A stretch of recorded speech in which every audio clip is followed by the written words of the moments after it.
Kia ora koto katoa, nā mihi ki te kopapa o tēnei rā, kōrero e te kopapa. I feel very humbled to be standing here, ko Philippa Howden Chapman aho, and presenting with me is my colleague, Dr. Kaipeni. Do you want to come and introduce yourself before we start? Okay. So I'm talking about another collaboration, another focus on outcomes, and you as taxpayers have funded this, so we thank very much your organisation and everybody here who's come to listen to what we're doing. So this research, which we've been working on housing for about 30 years now, we're understanding the key problems. And I hope I can, this is both heart and head, where we're looking at outcomes, but we're looking at outcomes that will convince things that you know, but that will help councils and ministers and kāingoara and all the community housing agencies to work out how to deal with these problems. So we all know there's a shortage of affordable public and community housing. It's only 4.5% of total housing stock, as against 32% in Netherlands, about 13% in Britain. It's very, very low. And we did the work showing the level of, from the census, and also working with community housing agencies, Kei More, looking at the severe levels of homelessness, which helped us set up Housing First. And the waiting list for income-related rents, which is controlled by MSD. Remember that when it has to go through Treasury and it has to go through the government to get that IRS, that where families don't have to pay any more than 25% of their household income. That's gold. We know that poor housing in New Zealand, our houses are quite old. Energy inefficiency leads to fuel poverty, where people are either not heating their house or spending a huge amount on it. And then many of us are very, very worried about carbon emissions. On top of all the problems that we've got here, we know that climate change is happening much more rapidly than most people thought. Storms, flooding. So we build new houses. If we build them in the wrong place, they're all just going to be washed away or have miles and miles of silt in them.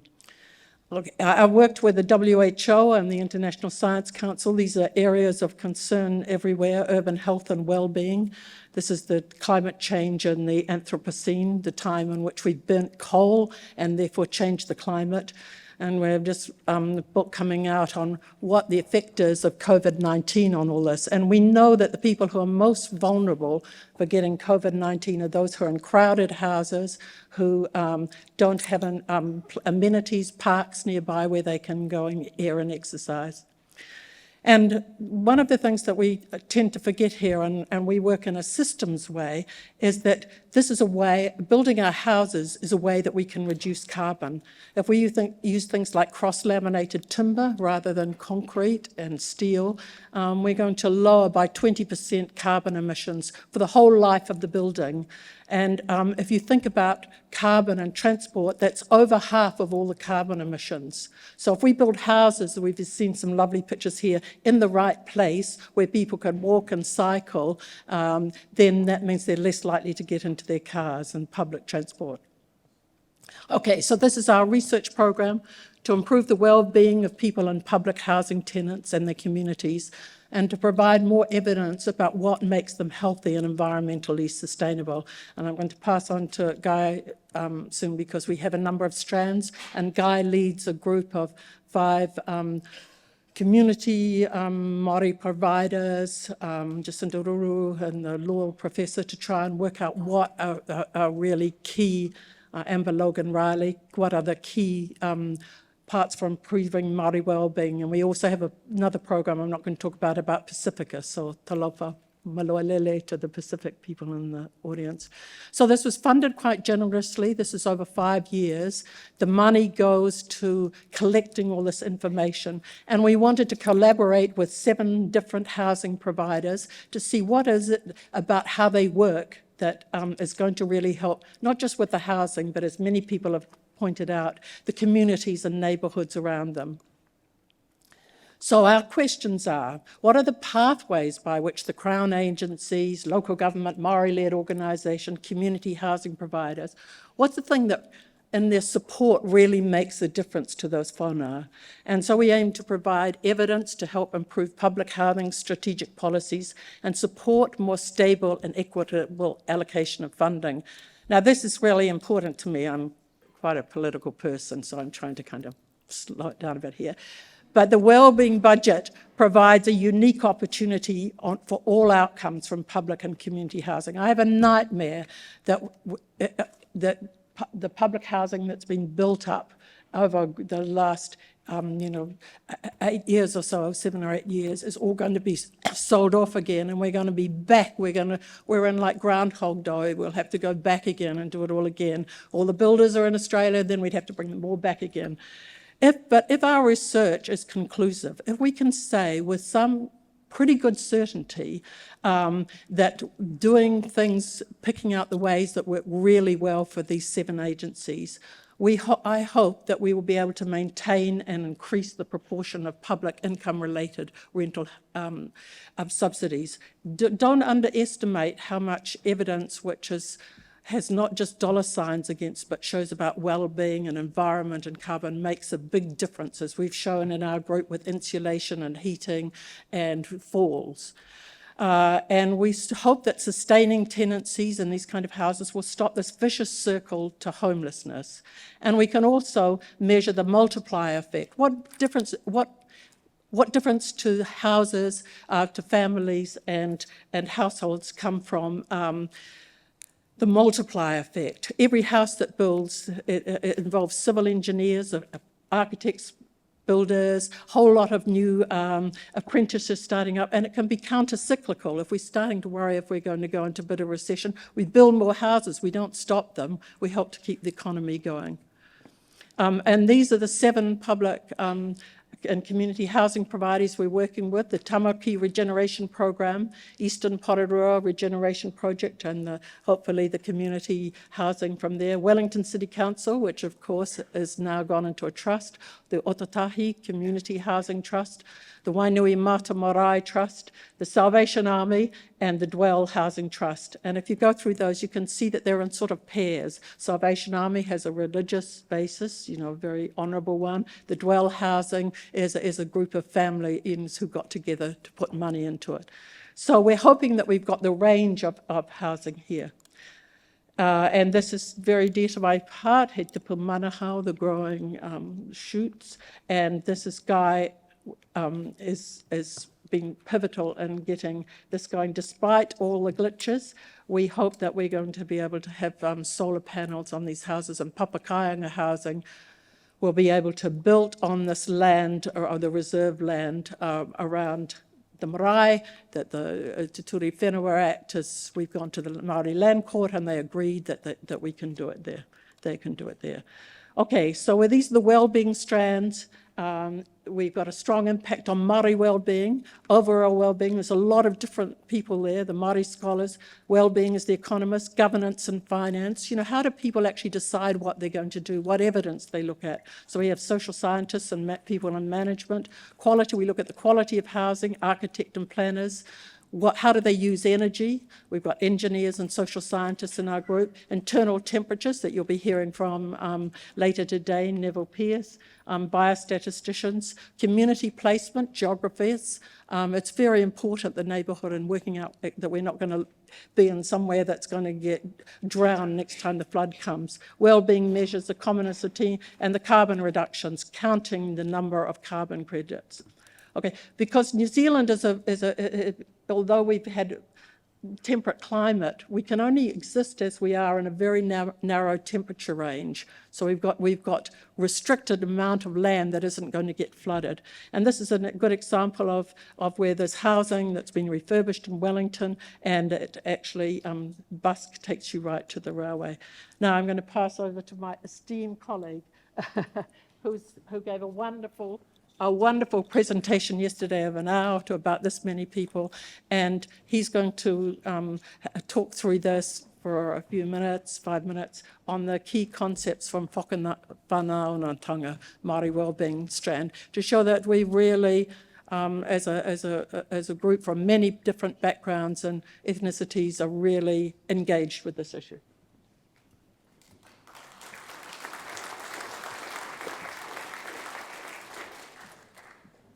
Ina mana, ina reo, ina karangatanga maha, ina hau e wha, tēnā koutou, tēnā koutou, tēnā koutou katoa. Ko Ngāti Kahununu, tōku iwi, no Tamaki Makaurau ahau, ko Guy Penny, tōku ingoa. So, yeah, in a very short time, I'm just going to go through this model that our Māori Wellbeing Strand has been working on as part of the Public Housing and Urban Regeneration Program. And I guess a lot of the kōrero today and yesterday has been around the issue, around the housing crisis and the need to build houses as quickly as possible. So there's the narrative is around the quantities of houses being built, but our mahi is really around the quality of the houses and the urban environments that these houses are placed in. And so amongst our kahu or ropu Māori, we did a literature review of upwards of probably 40 papers, and the idea is to answer the question, what is Māori well-being? And this slide here is the 7 key whakaaro that we came up with, and it's centred around this whole idea of whakawhanaungatanga, the idea that we need to build and establish positive relationships. If you think about it kind of laterally, the whole idea about housing and getting people into housing is to change their relationships, okay, to get them into relationships that are much more positive.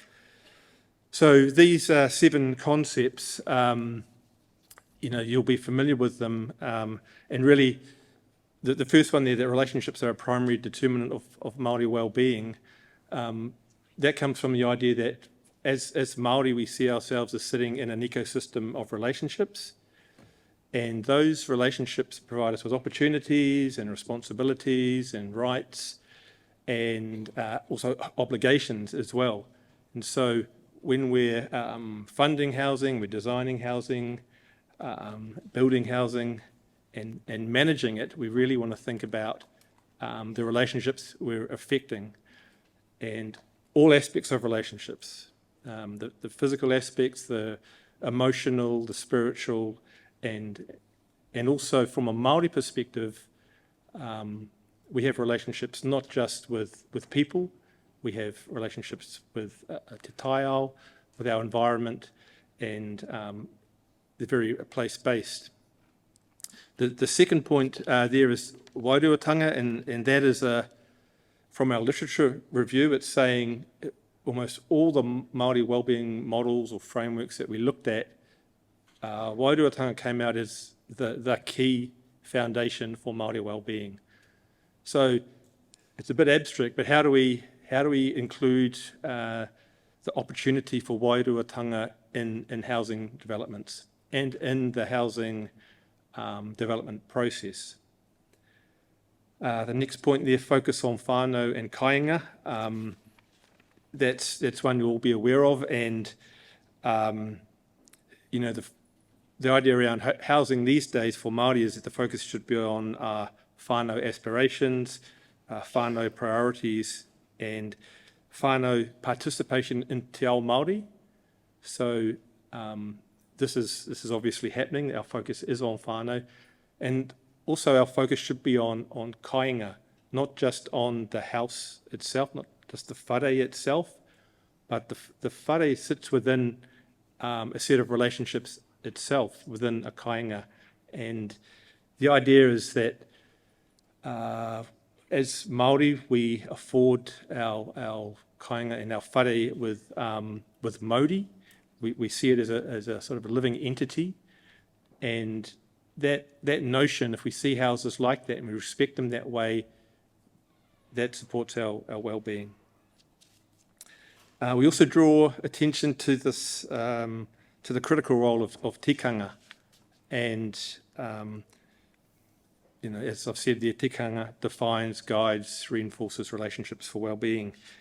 And the thing is, tikanga not only articulate and reinforce our values and connections and identity, they also are used to maintain balance between the different forces present in our relationships and to steer relationships towards sort of healthy outcomes, which is really the next point.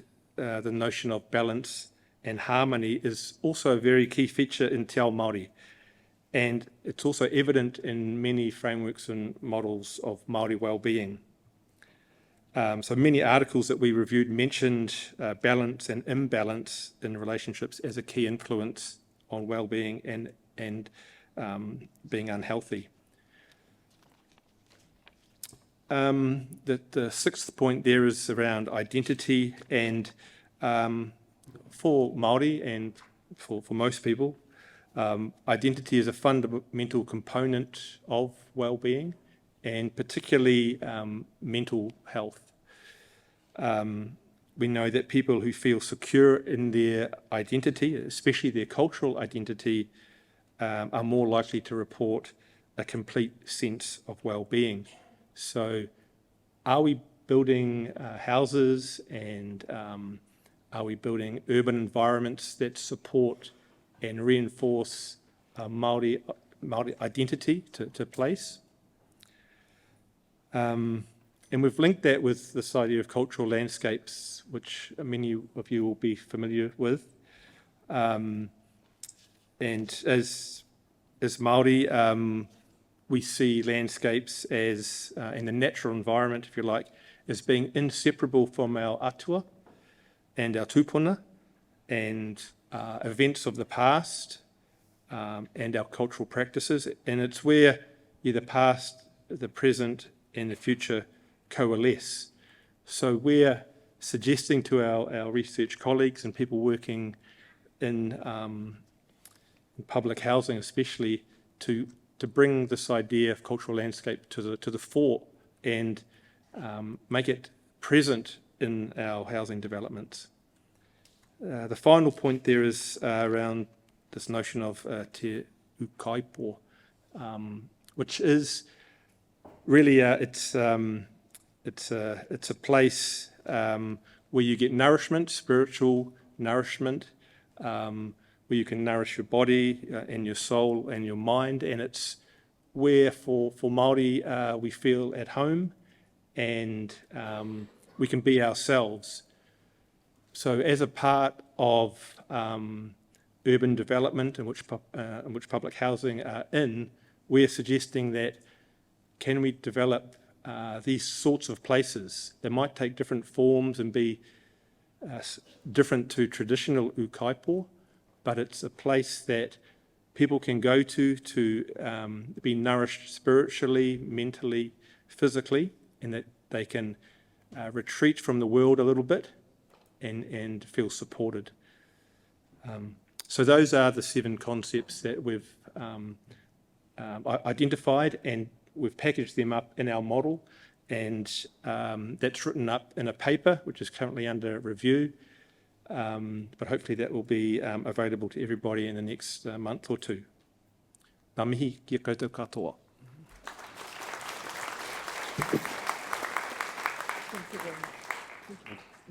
Okay, I know we all need coffee, because I've got another couple of slides. Okay, so I wanted to acknowledge our research partners. We've talked about collaboration, and I won't read them all out, but you can see that there are a lot, and we also have an international and national advisory board, so that we learn not just from each other, but we learn from best practice overseas. And I have a daughter who's an artist, so all around our space we've got paintings, and I love this one.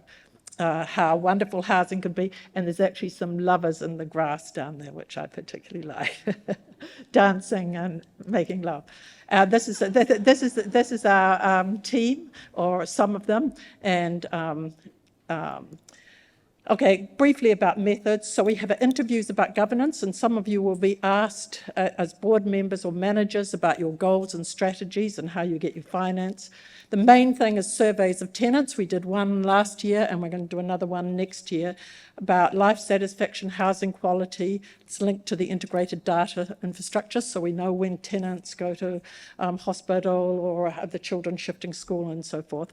The Māori strand in our group, every time we're thinking about doing a survey or anything, Guy and his team actually critique it and say there's not enough emphasis on Māori, or you could do a bit more here. We're looking at housing quality. We're having a battle, but we're trying to do microgrids and sustainable measures. There are some very exciting things going on with smart grids on the roofs of marae that then the papakanga around can have energy free. We're looking at travel patterns, as I mentioned before. We're calculating carbon, and then we're modelling the results to see what are the variables that make the biggest difference to tenants' well-being. And I just wanted to emphasise that it's collaborative. We designed it as much with the providers as we could. We have regular liaison meetings that we say this is what's happening here, and they tell us what's happening with them. We're open to providers to have stints with the research team and enrol in masters or doctorates in an area which they have particular interest. We have 2 scholarships, doctoral scholarships as part of that, and we agree that there's no surprises when making the results public. And finally, so this is a very ambitious collaborative research program. We really are very grateful that our expertise has been recognised, and it's aimed at improving wellbeing sustainably by building better and reducing carbon emission. We want to increase the knowledge of how to enhance wellbeing of tenants and the neighbouring communities. It's no good people being in great houses with space alongside and the rare occasions where the neighbours, have a wall of anger against them. So that's a really important thing, how we can make these enhance the communities. We use systems network to look at interaction between housing pathways, energy, transport, social inclusion, and communities, and we take a multidisciplinary approach. We couldn't do it without many of the people in this room, and I must say I found this a very inspiring conference so far, and I just want to clarify, this is not a waste of money that we've got, because results can inform policy, and if the budget had several things like the increasing the number of the houses and the Warm Up New Zealand program that the minister feels confident about, because she has this sort of wellbeing knowledge and she's incredibly smart. Okay, thank you all.